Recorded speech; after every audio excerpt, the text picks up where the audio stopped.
소금, 제대로 알고 제대로 섭취해야 합니다. 짠내 나는 건강 솔트로드 소금의 재발견. 첫 번째, 소금의 속소를 밝혀라. 이를 위해 건강의 역발상이 나섰다. 아이고 배고파.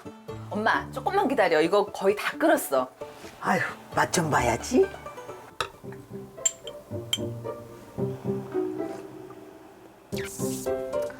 아이 신고. 이걸 간을 했다고 한 거니 안 한 거니?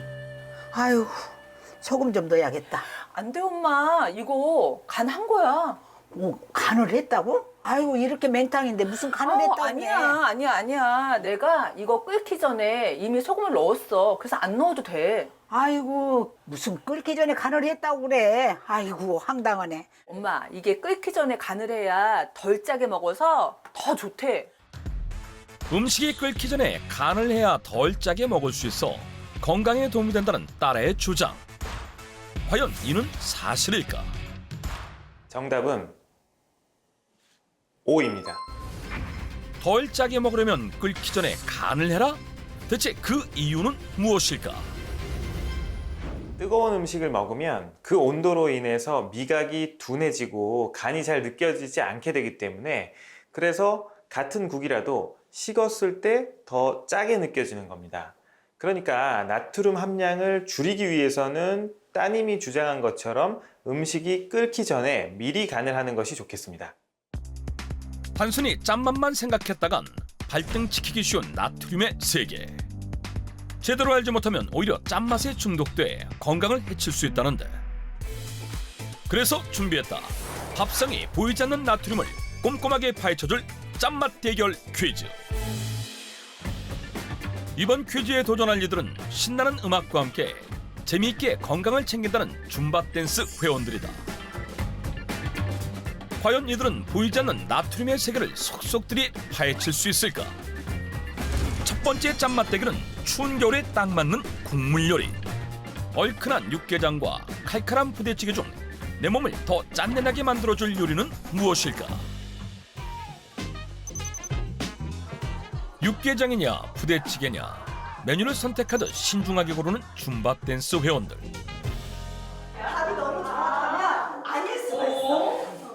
저는 봤어요. 저희 시어머니가 거기에 맞아요. 라면 스프 넣는 걸 봤어요. 더 짤 거예요. 부대찌개는요 가공식품이기 때문에 더 짜다고 생각합니다. 저는 일단은 치즈, 라면, 그리고 햄 종류별로 들어가잖아요. 그래서 더 짜다고 생각합니다. 4대 13으로 부대찌개 쪽이 압도적으로 많은 상황. 과연 정답은? 정답은 육개장입니다. 예상치 못한 정답에 당황한 사람들. 사실 육개장과 부대찌개 둘 다 나트륨 폭탄 요리이긴 합니다. 하지만 육개장은 밥을 말아 먹는 국인 반면에 부대찌개는 떠먹는 반찬이기 때문에 나트륨 함량에서 근소한 차이가 나는 거죠. 단 육개장도 건더기만 건져 먹는다면 나트륨 섭취를 절반으로 줄일 수 있으니까 이 점 꼭 기억하시길 바랍니다. 열기를 더해가는 짠맛 대결 퀴즈. 이제는 밑반찬이다. 새콤달콤 단무지와 새콤 시원한 김치 중 식탁 위 짠돌이 반찬은 무엇일까? 시간 짜면 우리나라 사람 다 죽었을 거 아니겠어. 일로. 아니 이거 김치가 세계적인 음식인데 그게 짜장이 되고 그러면 세계적으로 한국이지. 김치가 배추를 소금에 절이잖아요. 그리고 양념에도 뭐 젓갈도 넣고 나트륨을 많이 넣어서 소금을 많이 넣으니까 단무지보다 소금이 더 많이 들어가 있을 것 같아요. 근데 김치 같은 경우는 하나 양념을 막 넣어서 여러 가지 맛을 내지만 얘는 얘 하나로 온리 짜기 때문에 저는 그렇지 않을까? 라는 생각이 들어요. 단무지가 우세한 가운데 정답은 단무지입니다. 단무지는 100g당 나트륨을 1600mg 함유하고 있는데요. 배추김치가 100g당 624mg인 거에 비교하면 2배 이상 높습니다. 달짝지근한 맛 때문에 김치보다 덜 짜게 느껴지지만 사실은 나트륨이 과한 반찬이라고 할 수 있습니다. 그러니 단무지를 먹을 땐 2시간 정도 물에 담근 후 헹궈주면 짠맛이 빠져서 나트륨 섭취를 줄일 수 있습니다. 잘 알면 건강 꿀팁이 되지만 모르면 독이 되는 또 다른 나트륨 속설은 무엇일까?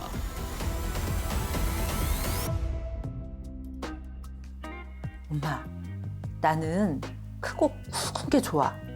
그래야 천천히 느낄 수 있거든. 아이고, 작고 고운 게 짜릿짜릿해서 더 좋은 거야. 아이, 무슨 소리야. 크고 굵은 게 좋다니까. 엄마 말 들어. 작은 게 느낌이 팍 온다고. 아유, 한치의 양보도 없는 팽팽한 신경전. 모녀가 이래도 날선 이유는 말도 안 들어. 바로 설렁탕 때문. 엄마, 설렁탕엔 굵은 소금이야. 그래야 덜 짜서 건강에 좋다고. 아이고, 그럼 세상 모든 요리는 굵은 소금으로 간을 해야 하네? 아니야. 고운 소금으로 넣어야 더 맛을 느낄 수 있다고. 아유, 아니라니까. 굵은 소금이 좋다도. 건강을 위해선 고운 소금보다는 굵은 소금이 좋다는 딸의 주장. 정말 사실일까? 정답은 X입니다. 건강을 위해선 굵은 소금이 아니라 고운 소금을 먹어라? 건강을 위해선 엄마의 말처럼 고운 소금을 선택하는 것이 좋습니다. 소금은 입자가 고울수록 입에서 녹아 뇌로 맛을 전달하는 속도가 빨라져서 적은 양의 소금으로도 더 강한 짠맛을 느낄 수 있기 때문입니다. 크기가 작고 고와질수록 짠맛은 배가 된다는 소금. 과연 이것이 사실인지 염도 실험을 확인해봤다. 실험은 굵기가 다른 2개의 소금을 준비한 후 같은 양을 물에 넣어 염도를 측정하는 과정으로 진행했는데 실험 결과 전문가들의 말처럼 고운 소금의 염도가 더 높은 것으로 확인됐다. 여기서 잠깐, 고운 소금의 염도가 더 높다는 건 더 짜다는 뜻. 그렇다면 고운 소금이 건강에 더 해롭다는 걸 의미하지 않을까? 반대로 말하면요. 굵은 소금은 짠맛을 천천히 느껴서 만족할 짠맛을 찾을 때까지 계속 소금을 추가하게 되니까요. 나트륨 섭취가 더 늘어날 수밖에 없습니다. 그러니까 간을 할 때는 고운 소금으로 하시는 것이 좋겠습니다. 검증 결과 굵은 소금보다 고운 소금으로 섭취하는 것이 건강에 도움이 된다. 소금에 대한 속설을 검증해 봤다면 두 번째 소금의 재발견은?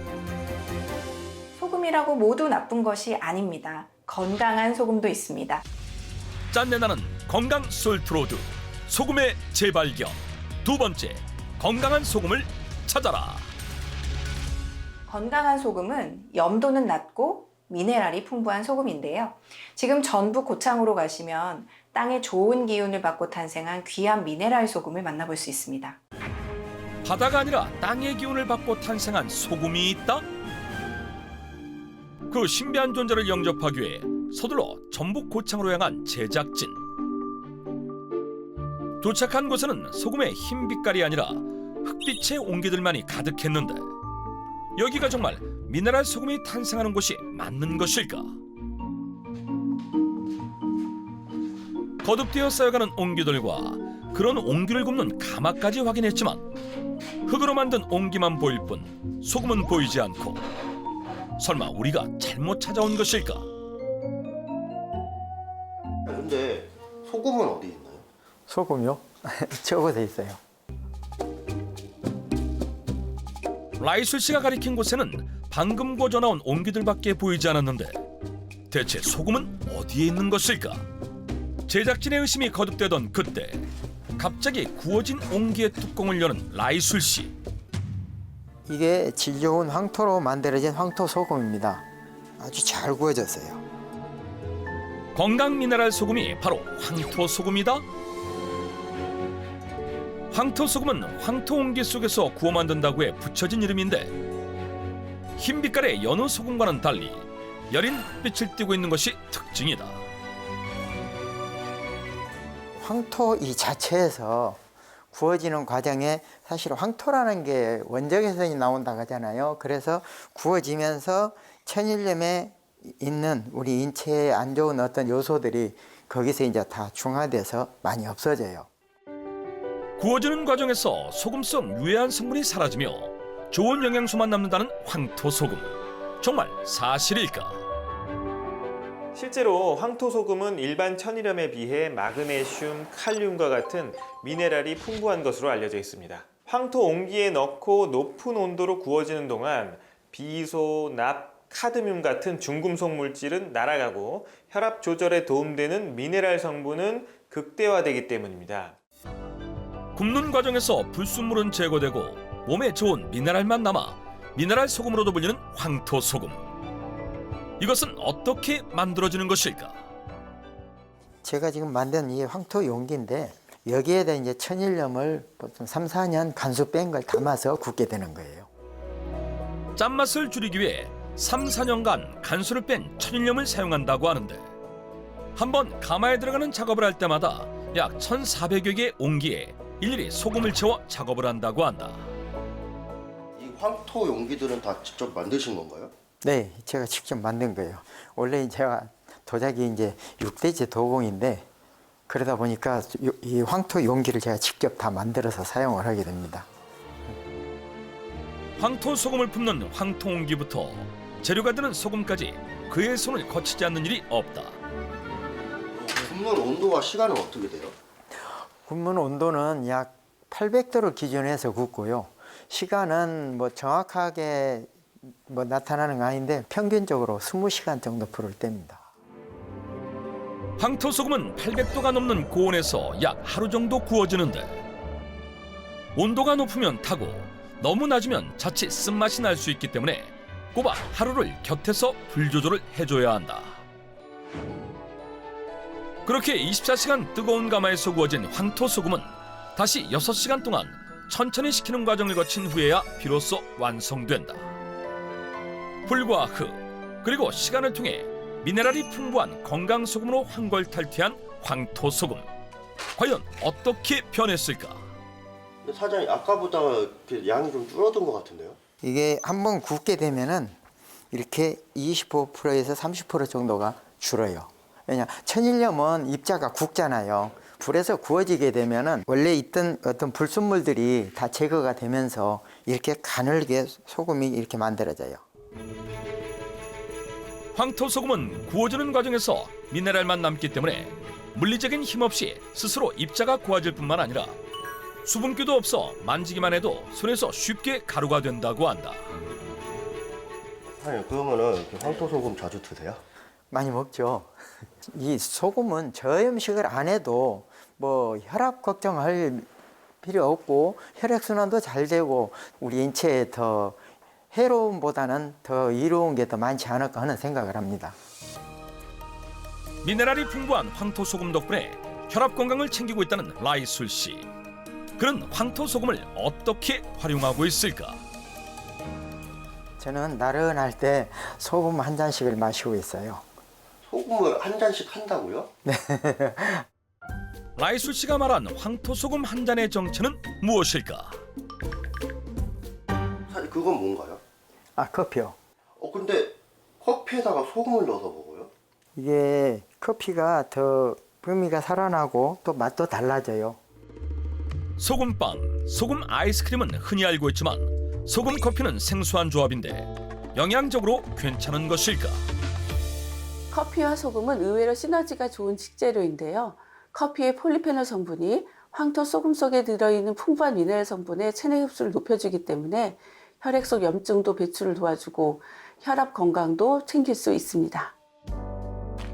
혈압 건강을 돕는 황토소금 커피 만드는 법은 간단하다. 커피와 황토소금을 4대1 비율로 넣고 물을 부어주면 끝. 과연 그 맛은 어떨까? 커피가 훨씬 연해지고 먹는데 부드러워지고 좋아요. 네네네. 네. 단, 황토소금 커피를 과용하게 되면 커피의 카페인 성분이 오히려 체내 미네랄 흡수를 방해할 수 있기 때문에 하루 2잔 이내로 섭취하는 것이 좋다.